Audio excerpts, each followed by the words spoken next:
lecture très pessimiste, pour être honnête. Je vois beaucoup d'emprisonnement, effectivement, d'arrestations.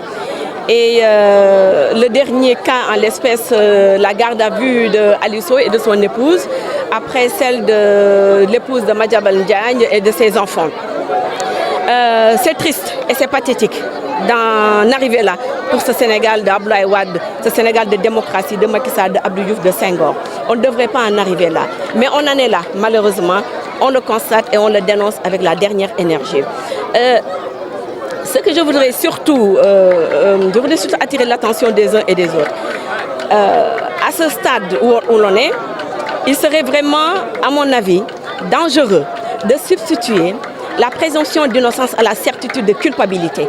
Et on est là aujourd'hui. Et ma foi, pourquoi est-ce qu'un fonctionnaire ne peut pas être un milliardaire? Pourquoi un homme politique ne peut pas être un millionnaire? Quel texte, quel décret, quelle loi, quel règlement, quelle constitution a consacré cela? Je voudrais savoir.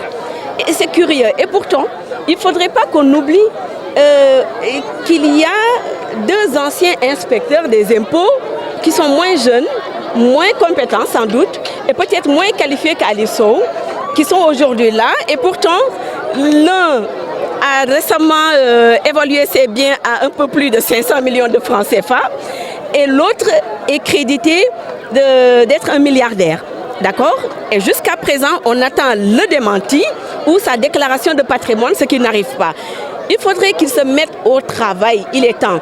Les Sénégalais sont fatigués, le peuple a faim et il y a trop de violence. La violence engendre la violence. Il faudrait que nous autres hommes politiques, de tous bords que ce soit, que nous cessions de mettre le peuple, d'installer le peuple, les populations, dans une spirale de violence. Ça ne peut pas continuer. De toute façon, il faudrait que ça s'arrête tôt ou tard. Regardez ce qui se passe. Je crois qu'il y a beaucoup d'urgences aujourd'hui. Et ces urgences-là concernent plutôt les inondations à Bakel, à Kanel.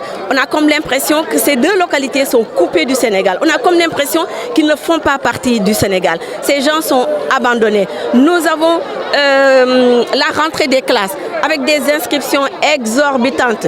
Les parents d'élèves sont fatigués, ils sont dans le désarroi. À côté de cela, le marché est cher. Avant-hier, avant de venir, j'étais au marché, une carotte à 400 francs CFA. C'est excessif, mais voilà des questions d'urgence. Le chômage qui est là, galopant. Et pendant ce temps, les fonds noirs qu'on disait jadis haram sont devenus subitement halal. Mais dans quel Sénégal on est? Donc je crois qu'il faut que ces gens-là s'arrêtent et se mettent une bonne fois pour toutes au travail.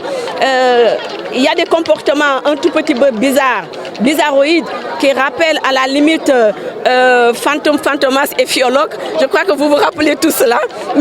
Et ça, entre la présidence, la primature et l'Assemblée nationale, il faudrait que ça s'arrête. Il faut que les Sénégalais sentent qu'on a un gouvernement et qu'ils arrêtent aussi chaque fois de se plaindre. Vous étiez là, oui, on était là, mais on est parti, on n'est plus là.